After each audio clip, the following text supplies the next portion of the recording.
It's going to be a little bit of a tough podcast today. We're going to talk about some subjects. Some of them are a little touchy, actually, probably real touchy for most of us. And how I'm going to start it is just by going and talking about a little bit about the person I am on Sundays at 10 a.m. Because I hear this and I see this a lot, especially in a lot of the men's groups and other groups that I go to. When we start talking and getting a little bit more personal, we start realizing that somebody grew up in some household, maybe religious, maybe Christian, whatever it is, but they were a little confused because the people in their household didn't always act like Christians, right? Or we have a different expectation of what we're thinking of people too. So when we got around those certain Christian people, we'd either try to ignore them, walk away from them, avoid them, or act a completely different way than we actually are or were. So it got me thinking a little bit. The person I am on Sunday at 10 a.m. People expect me to be perfect because I'm a Christian. People expect me to be perfect because I'm a Christian.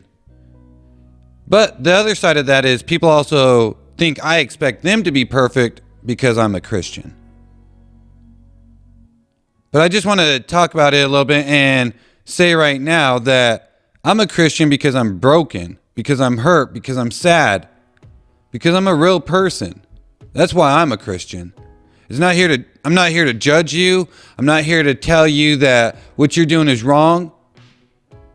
Because I'm not a judge. I'm not the one who should determine that or is determining that at the end of the day. That's up to God. But what I want to do is talk a little bit about it today of some of the stuff that we've been going through. So some people expect or think that I expect them to be a perfect person, or they think that I'm a perfect person living some completely different life, living in a monastery, doing some crazy whatever rituals or whatever every day.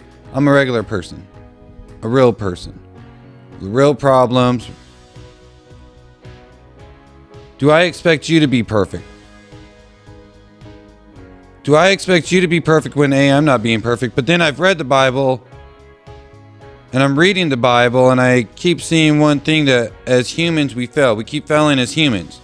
So no matter what we do or how good we do it, we're always going to fall short of the goodness of what God wants us to have, or the goodness of what He's created us to be. So do I expect you to be a perfect person? My mom was an alcoholic when I was growing up and a teenager. My parents got divorced. My family likes to party and have fun. And most of the time they start talking like sailors once they do. We all love God. We all love God. Everybody in my family that I know of loves God. We are a Christian and call ourselves Christians.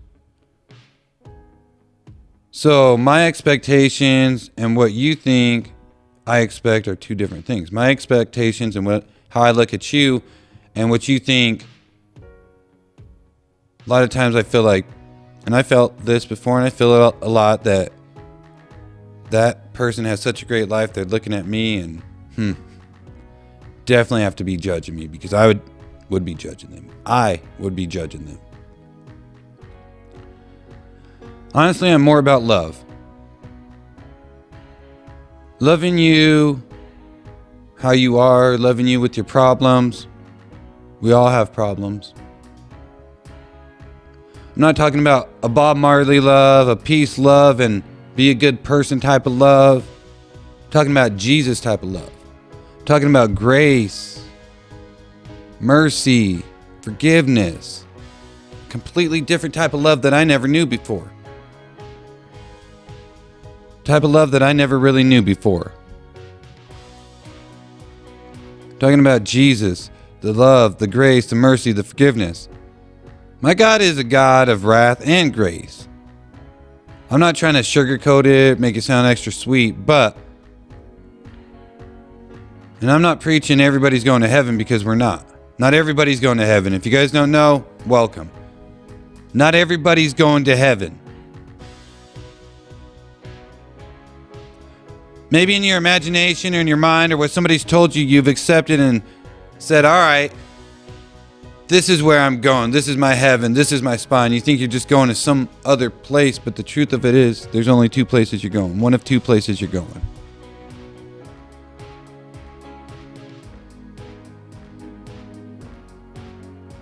It's not like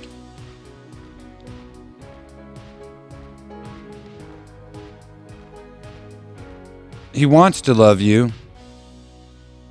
It's like he wants to love you. It's like he wants to love you. Not that he has to love you or that he needs to love you. It's like he wants a relationship with you. He doesn't need a relationship with you, but he wants a relationship with you. Can I ask you a question real quick? What depth do you really believe in God? What depth do you really believe in God?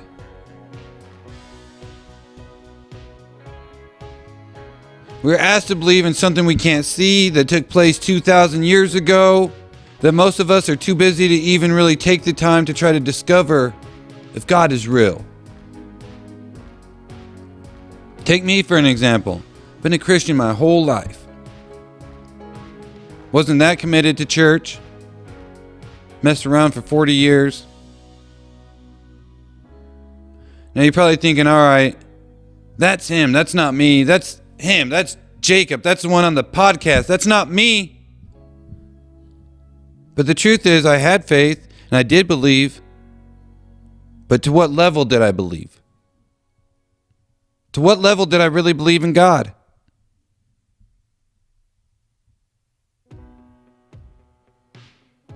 I heard one time, do you believe what you really believe is true? And at that moment, I sat back and it really took me back a little bit. And I had to think about that. Do you really believe what you believe is true? Do I believe what I really believe is true? For me, my faith had to be tested. Let me tell you why my faith had to be tested. If my faith was not tested, it was no different than Santa Claus, the Easter Bunny, the Tooth Fairy, or any other thing that I was told was true and later found out it was different. It was no different. It would have been no different if my faith had not been tested. See, what I realized is that for all those other things to be real, it actually took me. For the Tooth Fairy to be real, it took me. For Santa Claus to be real, it took me. For all these things, the Easter Bunny, everything else, it took me. But for me to be alive, it took God. That was the difference. For me to be alive, it took God. For all those other things to be real, it took me. For me to be alive and for me to be real, it took God. And it took that testing. And it took that testing of my faith.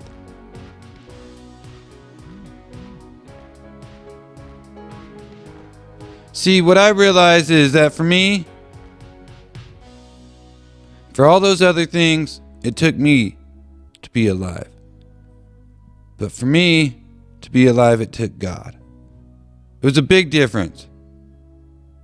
I'm going to start calling this series Testing Faith.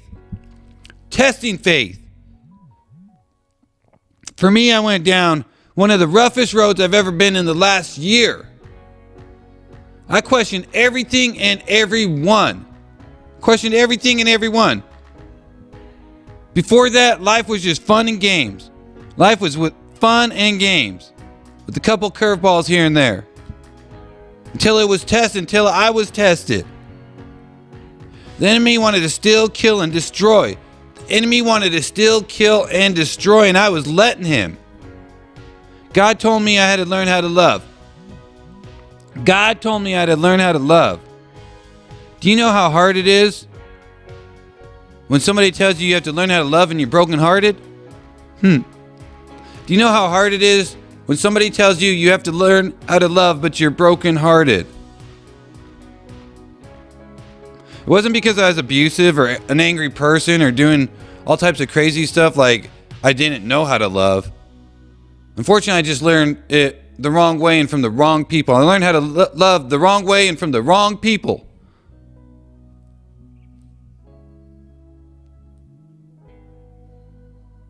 I never learned how to love right. The biggest thing was allowing people to love, not allowing people to love me. I could love them, but not allowing them to love me. I didn't know how to accept that. Not only that, I didn't know self-love. First, I had a problem when God told me I had to learn how to love. But then I realized God was asking me, or asking something of me, the same thing that he was doing for me. Ooh. So God wasn't just asking me, but he was also showing me, which was the biggest part for me. Because somebody can ask you to do something, but if they're not doing it,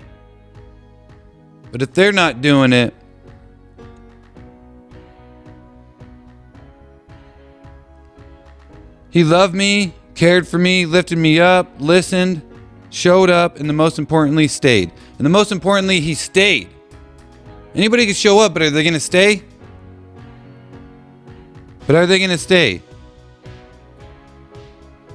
See, that was love I had never experienced before. How could I understand something I've never experienced? That was a love I've never experienced before. And the truth of the matter is, if my faith would have not have been tested, I would have never found this love. Would have never had this experience.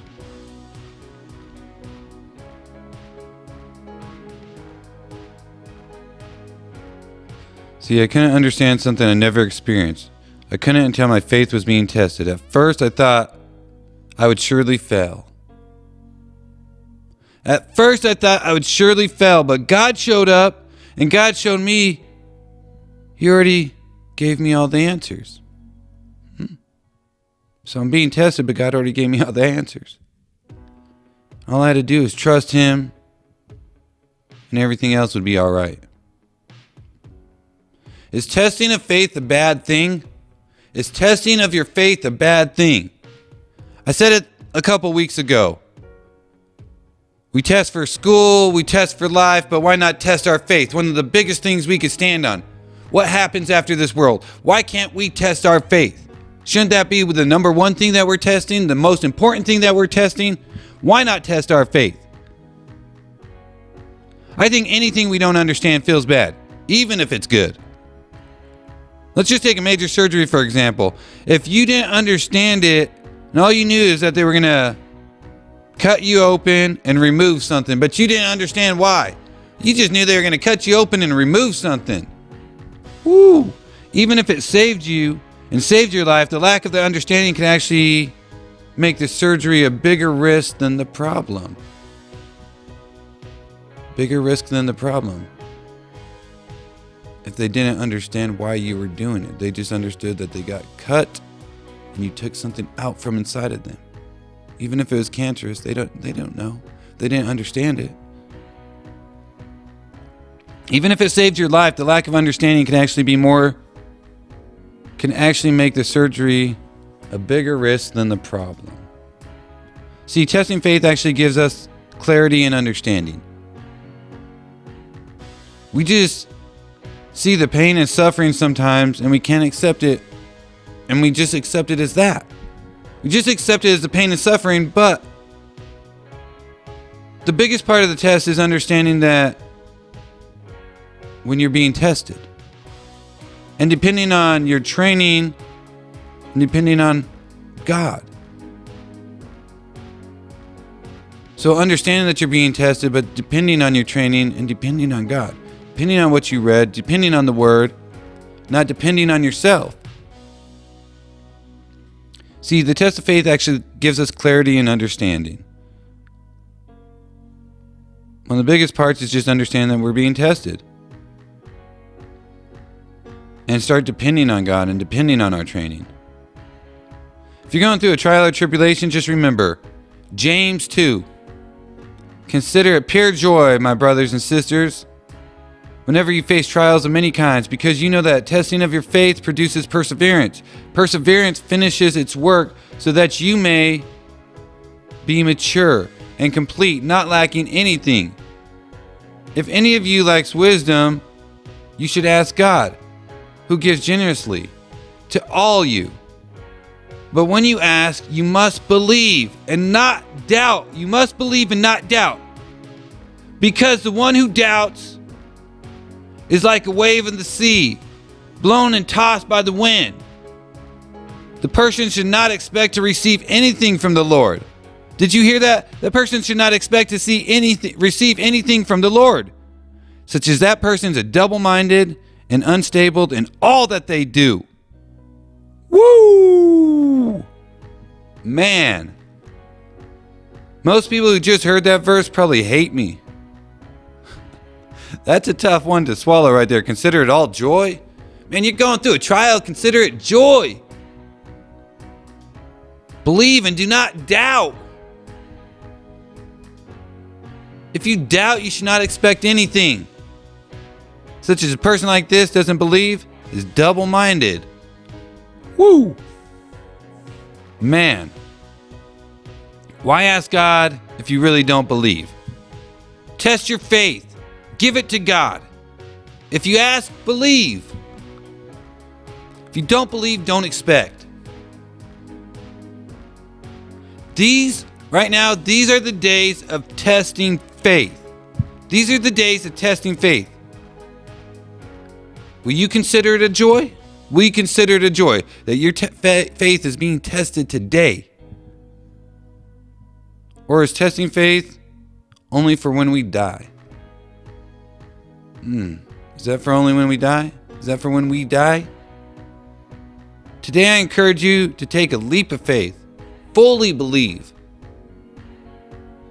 Not like a half-hearted Christian, but expecting. Expect like the lights turn on when you hit the switch. Or when you go to Starbucks and you want Wi-Fi. Expect it. Expect it.